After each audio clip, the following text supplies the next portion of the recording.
اماں، او اماں، آج باجی کی شادی ہے نا؟ 10 سالہ میرم نے سسکتی ماں سے سوال کیا تھا۔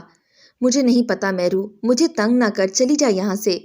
ماں چولہے کے پاس بیٹھی لکڑیوں کے دھوئیں کے ساتھ اپنے آنسو، اپنے دل کی ہر ٹیس کو دھواں ہوتے دیکھ رہی تھی۔ خیرہ نے کبھی میرو کو ایسے نہ ڈانٹا تھا، جانے کیوں آج وہ اسے پریشان سی دکھائی دی۔ نہ بتا اماں، میں باجی سے پوچھتی ہوں۔ وہ ایسی ہی تھی، نہ ہارنے والی۔ عجب سناٹا ہے، اکیلی میرو سارے گھر میں شور مچاتی ہے، اور عجب شادی ہے، نہ مائیوں نہ مہندی، گجرے نہ پھولوں کا زیور، نہ کمکموں سے سجا گھر۔ یہ ساری چیزیں ہی تو میرو کے لیے حیران کن تھی۔ کتنے ارمان تھے باجی کی شادی کے اس کے دل میں، پر یہ کیسی شادی ہے؟ جانے یہ کیسی شادی ہے جو ڈھولک تک نہ سنی اس نے۔ باجی، او باجی، تیری شادی ہے نا آج، کتنا مزہ آئے گا۔ کمرے کی ہر کھڑکی کو سفید پردے سے سجایا گیا تھا۔ کمرے میں بچھی چارپائی پر بھی سفید چادر بچھائی گئی تھی۔ میرو کی باجی آمنہ کا کمرہ آج معمول سے ہٹ کر دکھائی دے رہا تھا۔ آمنہ باجی، یہ کب؟ اچانک میرو کی نظر کمرے کے چاروں اطراف گئی تھی۔ یہ کیسی شادی ہے باجی جس میں تمہارا کمرہ سفید؟ ہائے ہائے، کمرہ تو کمرہ، تو نے آج کپڑے بھی سفید پہن رکھے ہیں۔ کمرے کے سفید پردوں پر اس کی نظر بہن کے کپڑوں پر ٹھہری تھی۔ بول باجی، یہ تیرے ہاتھوں پر مہندی ہے نہ تیرے تن پر سرخ جوڑا، یہ کیسی شادی ہے باجی؟ بول، بول نہ باجی۔ آمنہ کی خاموشی اور کمرے کا رنگ روپ میرو کی وحشت بڑھا گیا۔ وہ اپنی بہن کے چہرے کو ہاتھوں میں لیے سوال کر رہی تھی۔ آمنہ اس کے ہر سوال پر خاموش تھی۔ وہ دلہن تو کہیں سے نہیں لگ رہی تھی۔ سفید جوڑے میں ملبوس بے سدھ سے بال اس کے چہرے پر بکھرے تھے۔ میرو کے سوالات اس کے اندر ایک شورش برپا کر گئے تھے۔ اس کے اندر کے زخم اور گہرے ہو گئے تھے۔ چپ کر جا میرو، خدا کے واسطے چپ کر جا۔ اس نے اشک فشانی کرتے ہوئے میرو کے ہونٹوں پر ہاتھ رکھا۔ جا، جا چلی جا یہاں سے، میرے کمرے سے باہر۔ جب بڑی ہو جائے گی تو سب سمجھ آ جائے گا۔ اب کی بار آمنہ غضبناک ہو کر چیخی۔ میرو خوفزدہ ہو کر کمرے سے بھاگتی ہوئی باہر صحن میں آ گئی۔ سامنے بابا سائیں، آمنہ اور میرو کے والد، اور ادا سائیں جلال اور ادا رمضان آتے دکھائی دیے۔ وہ تینوں کی لاڈلی تھی۔ آمنہ کو بھی دونوں بھائیوں اور باپ نے اسی لاڈ سے ہی پالا تھا۔ دونوں بھائیوں کے پیچھے مولوی صاحب بھی تھے، جانے کیوں وہ بھی آج خوفزدہ سے لگ رہے تھے۔ آمنہ بیٹی، پردہ کر لو، نکاح خواہ آئے ہیں۔ بابا سائیں کے جملے پر میرو نے چونک کر ادھر ادھر دیکھا، پر بے سدھ دولہا کہیں نہیں تھا۔ وہ خاموشی سے کھڑی رہی۔ پھر بابا سائیں اور ادا سائیں آمنہ کے کمرے میں چلے گئے۔ کچھ دیر بعد وہ کمرے سے نکل کے باہر چل دیے۔ میرو کی سمجھ میں اب بھی کچھ نہ آیا تھا۔ وہ پھر سے آمنہ کے کمرے میں چلی گئی۔ اب منظر تھوڑا بدلا ہوا تھا۔ آمنہ کے ہاتھ میں سبز غلاف والا قرآن پاک تھا، اور اس کے سفید لباس میں سر پر سفید ہی چادر تھی۔ تیرا دولہا کدھر ہے باجی؟ وہ آہستہ سے اس کے قریب بیٹھ کر حیرت سے اسے سر تاپا دیکھ کر گویا ہوئی تھی۔ میرو، وہ پتھر کی سی مورت بنی قرآن پاک پر نظریں گاڑے بولی۔ بول باجی۔ میرو بھی ہمہ تن گوش تھی۔ بھاگ جا، ہاں سچ کہتی ہوں، بھاگ جا یہاں سے۔ وہ آنکھیں پھاڑے پاگلوں کی طرح میرو کو بھاگ جانے کا کہہ رہی تھی۔ بھاگ جا، اعلان بغاوت کر دے اعلان۔ وہ تڑپ تڑپ کر روتی ہوئی قرآن پاک پر ہی ڈھیر ہو گئی تھی۔ اس کی آواز آنا بند ہوئی تو میرو بھاگتی ہوئی کمرے سے باہر نکل گئی۔ اماں، اماں، میرو کی سانسیں اکھڑی ہوئی تھیں۔ ماں جو پہلے ہی دل سوختہ لیے اشک غم بہا رہی تھی، میرو کو اس طرح دیکھ کر بے ساختہ آمنہ کے کمرے کی جانب بھاگ کھڑی ہوئی۔ آمنہ، آمنہ، ہائے میری بچی، آمنہ اٹھ جا پتر۔ قرآن پاک سر پر رکھے وہ اس دنیا سے بہت دور جا چکی تھی۔ لاچار ماں کی آہ پکار نے سارے گاؤں کو خبر دی کہ آمنہ اس دنیا میں نہیں رہی۔ جوانی کی عمر میں پہنچتے ہی موت نے اچک لیا۔ ہائے میری لاڈلی، میری آمنہ، میری دھی۔ بیچاری ماں کے بین تو کسی بھی پتھر کو موم کر دیتے، پر نہ جانے یہ باپ اور بھائی کیسے انسان تھے جو نہ روئے نہ نادم ہوئے۔ ادا سائیں، باجی کو کیا ہوا ہے؟